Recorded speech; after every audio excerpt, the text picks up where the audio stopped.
I'm sure it would. Now the front are going. Grilled cheese and tomato soup hits the spot. Welcome back to Trove One, everybody. We are out for a weekend of camping.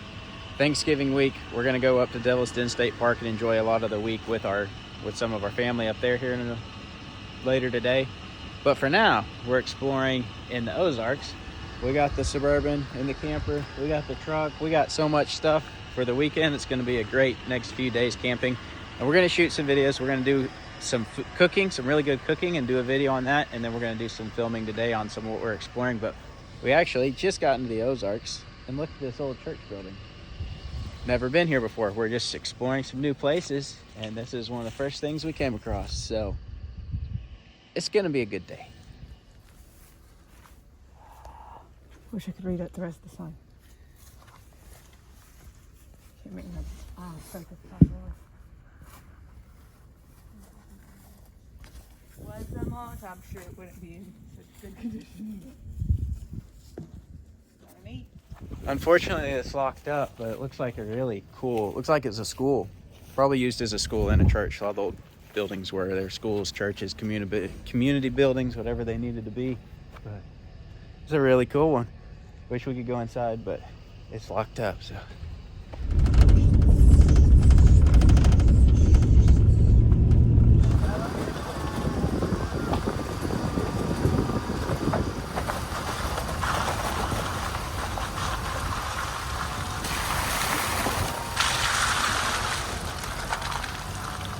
There's a couple nice camp spots down this road. One of them already had deer camp people set up in it, but here's another decent little one. Nothing super special, but it's a nice little spot in the woods. This is a dead end road, so I don't know how far we'll be able to go down it before we get too sketchy with our entourage of full-size vehicle here. So looks like it goes down a hill, so we'll see how much further we can go.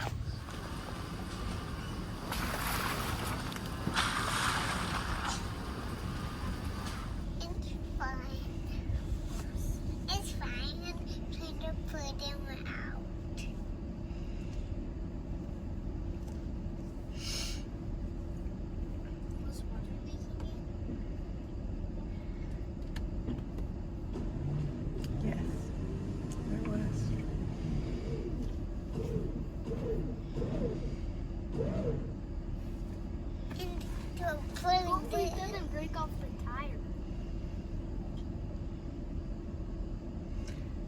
Oh my God. It's a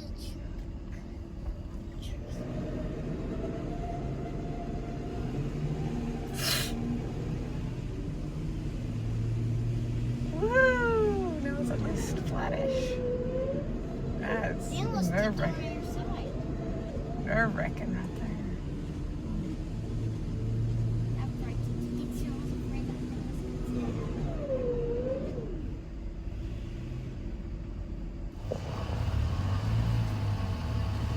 Sarah's driving the truck. A little frightening.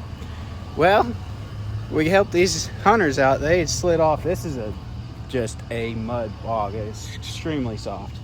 They just about flipped that truck, and it had a four-wheeler in the back. I don't know how that thing didn't flop over when we were pulling it out, if not before. But I'm not going to try to go around this mud hole. I'm going to go ahead and turn around, because if we fall in there, we will be flipped over.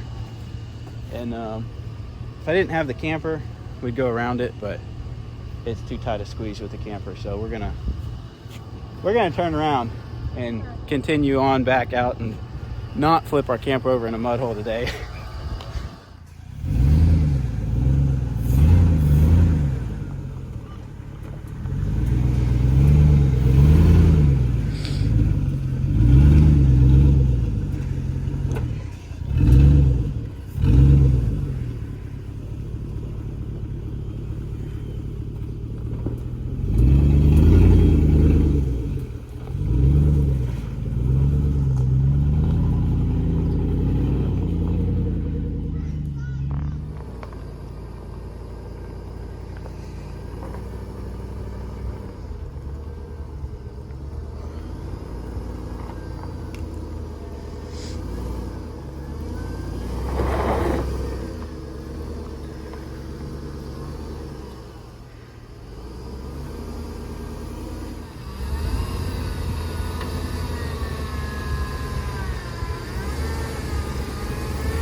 just noticed what looked like a well off the side of the road here a little ways, and sure enough, it definitely is about 10-15 feet deep.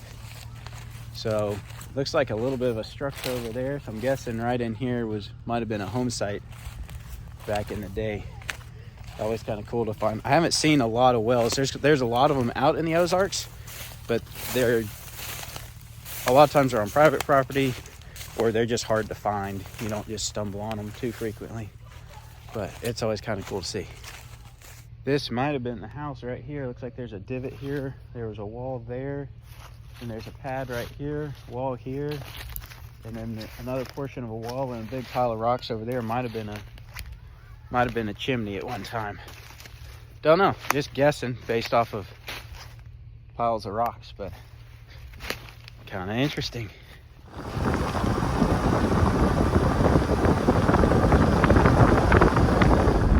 We're back out to pavement now. We're just driving rural back roads. There's kind of an odd mixture in this area of national forest and private property, so it's just kind of weird. There's just sections, and it's about half and half really, so there's not a lot of national forest to explore, and a lot of the roads aren't there anymore. There's a couple more I want to come back and explore, but they're dead ends and they look pretty sketchy, so we're going to pass up on those with the camper today. So I think we're going to head on down towards Devil's Den State Park. There's one more road I want to look at, and then we'll see what we're going to do for the rest of the day. We might try to go hunting or something outside of the park. I don't know. We're just winging it. We're just making things up as we go.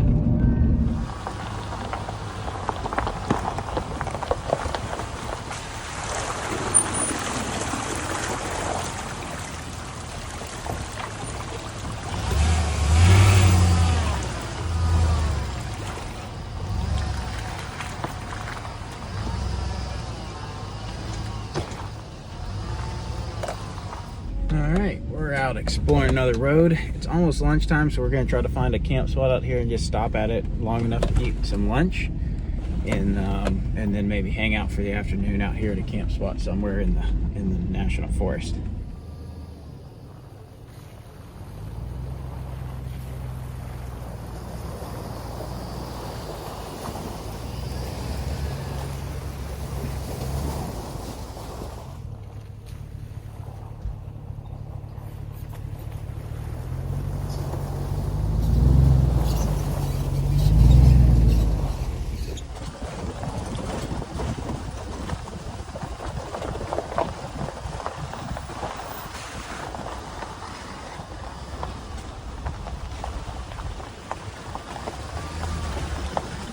Alright, we're gonna have some lunch. We're at a camp spot.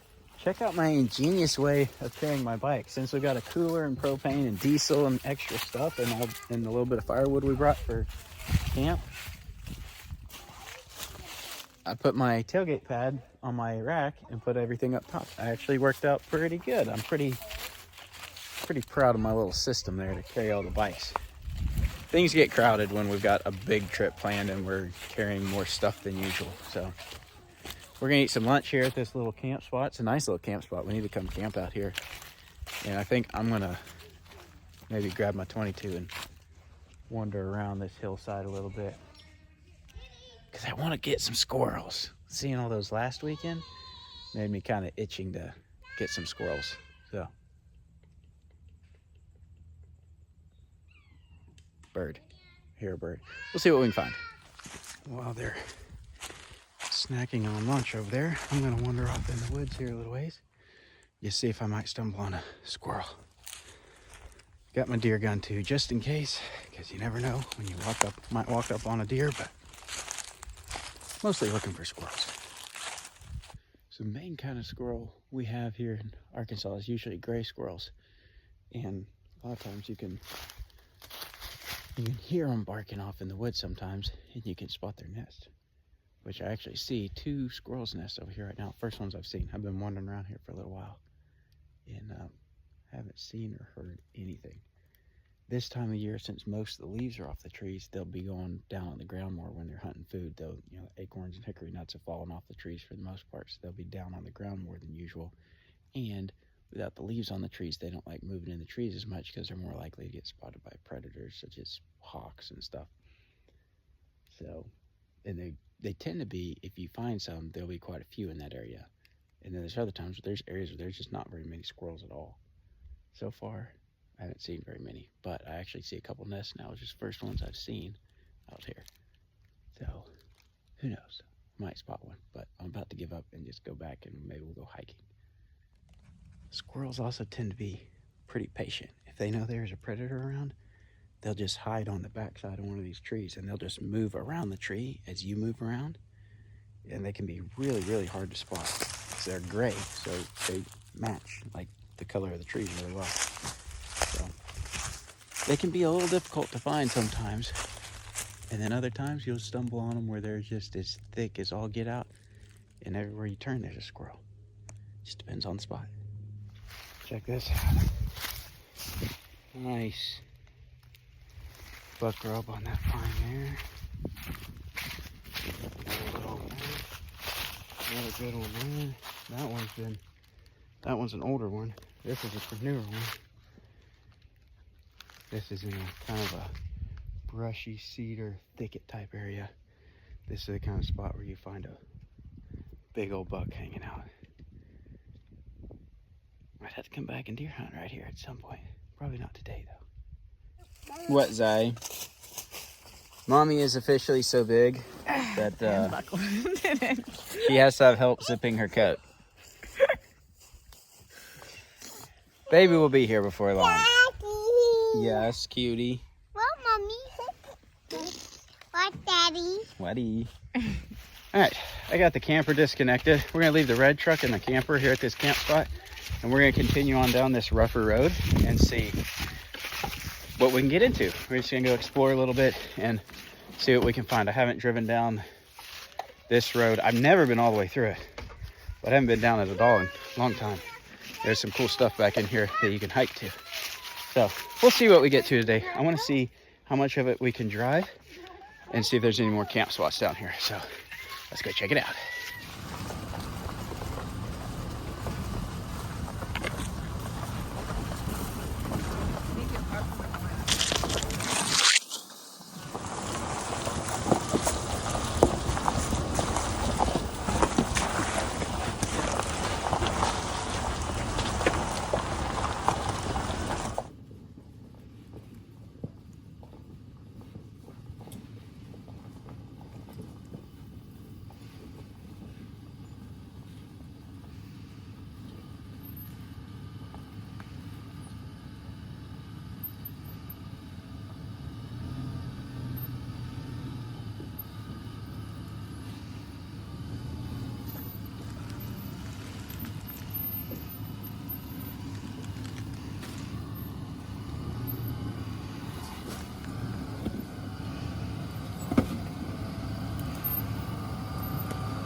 Well, at least this portion of the road hasn't been driven through in a long time.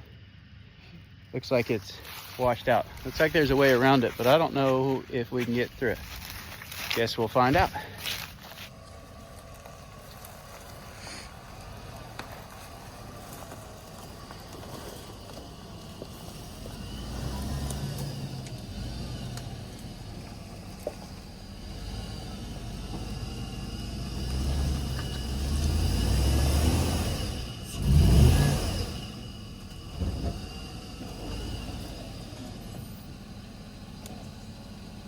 tires are spinning, but the front wheels aren't.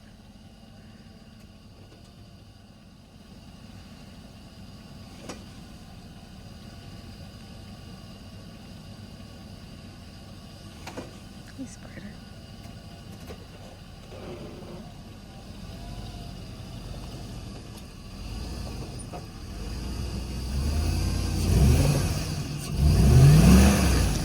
Just the right one spinning. Nothing up front. Now left one spinning.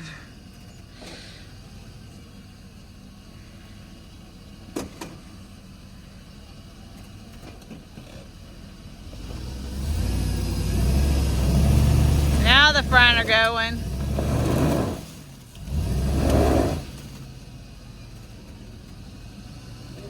We just don't have enough action going on there.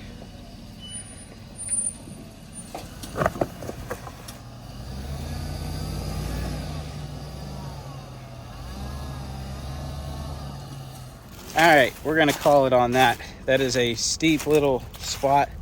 It's probably possible if I aired down, but 4 low I just found out is not working anymore. It'll go into 4 low, but I have no power to the front wheels, so something is probably broken in the transfer case. It's been making a little bit of noise for a couple of years now, so I figured transfer case was going to be getting rebuilt before long. So now we need a motor, a transfer case. We might as well do a transmission. We might as well do a full swap. That might be coming soon, who knows. Anyway, we're going to turn around. We can tackle this road from the other direction if we want to see the rest of it, but trying to do this without 4 low and by ourselves, not the best idea. So maybe another time.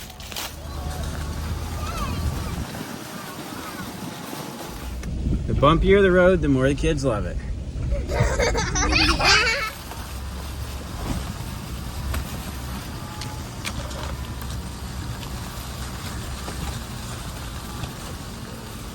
I promise, according to the motor vehicle use map, this is a road, even though it doesn't look like much of a road. These don't get driven very much.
Tire right there.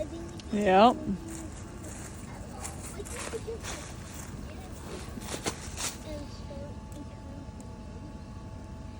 Here's Fire. a date on it.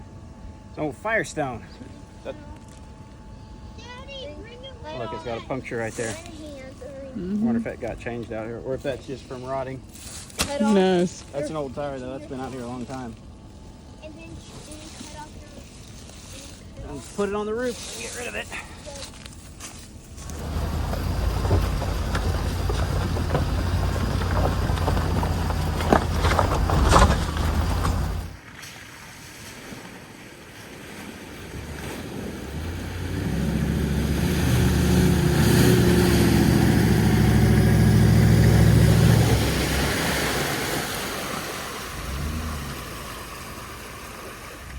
The Suburban's not super thrilled about not having 4 low.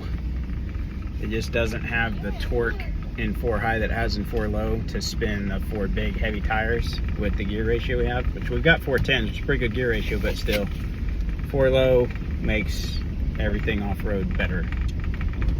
So we're going to get that fixed. All right, we made it back to camp. We cleared out a road a little bit. Camper's hooked back up. We're gonna head back out, head down to Devil's Den. and get camp set up down there. And I think Sarah's gonna make us some dinner. Gonna be good. And I got a couple new things to set up. At least one new thing, maybe just one new thing. I got a new thing set up for the camper that I'll show you. It's kind of cool. It's a replacement for our old one. I'll show you when we get there.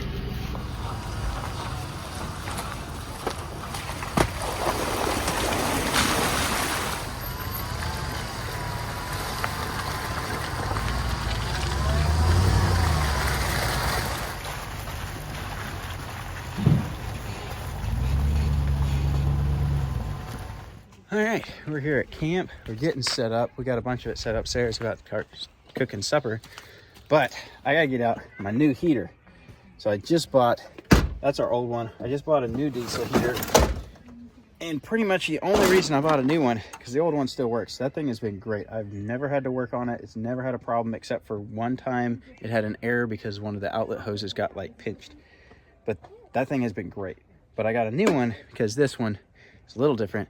It has Bluetooth, which means I can monitor, I can adjust it, turn it up and down from like up in the tent. So with my thermometers, I can check the interior temperature of the camper with my Bluetooth thermometer. I can check the tent temperature, I can check the outside temperature, and then I can also adjust the diesel heater.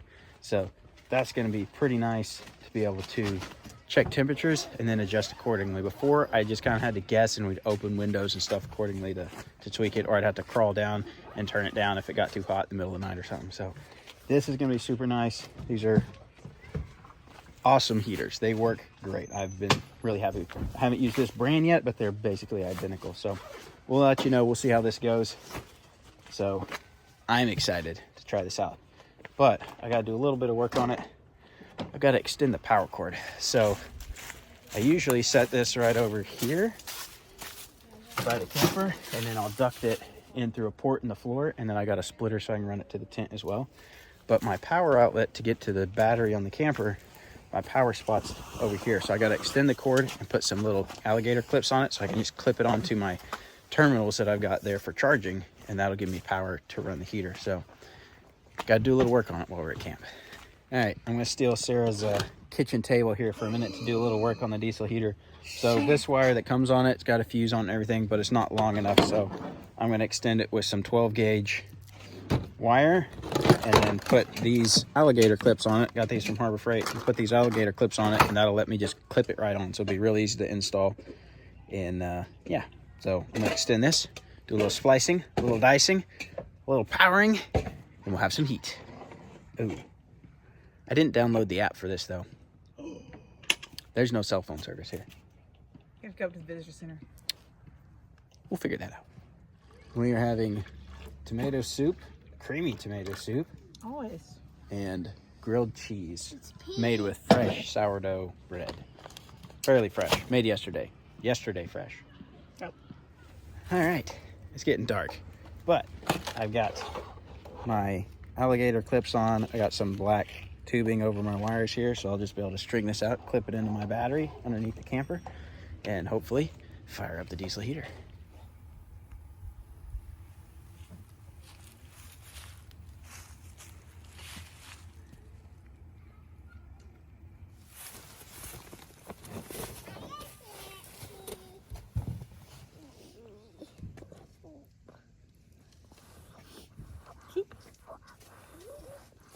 Okay. Did it work?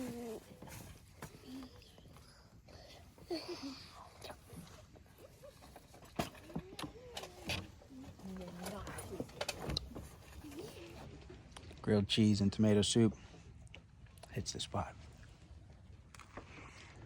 All right, guys, we're about to head to bed, but quick update on the temperatures, because I'm sure you're wondering. It is 31 degrees outside right now. The camper is at 69 degrees, and the tent is at 65 degrees, which is actually pretty impressive for the tent. I'm surprised the tent is only 4 degrees cooler than the camper. Actually, I think that'll slowly change overnight. The camper will stay more consistent, and the tent will probably drop some, but still, that's pretty comfortable temperatures for sleeping when it's 30 something. I do have the diesel heater cranked on full blast right now, and have had it on for a while, so I don't think it's really going to get much warmer. But yeah, it's working pretty good. And it's very nice to be able to check and make sure the kids aren't at, 100 degrees in there or something like that. Which, if I don't have the diesel heater on a splitter, it will run you out of the camper. It gets so hot in there if it's blowing in there full blast. So, pretty cool. I'm happy with it. I need to figure out something besides this. I need some ductwork solutions a little better, but pretty cool. Happy with it. It's nice to be able to check my temperatures and turn the heater up or down if I need to. So we're gonna get some sleep, and this is gonna be the end of this video, but we got some more stuff coming tomorrow. A lot of cooking tomorrow. We'll do some other stuff, but Sarah's gonna be doing a lot of cooking tomorrow. She's making full-blown Thanksgiving dinner at camp. We'll see how it goes. Something will probably get burnt, but it's gonna be good. So thanks for watching. Like, subscribe, share with someone, and we'll see you next time.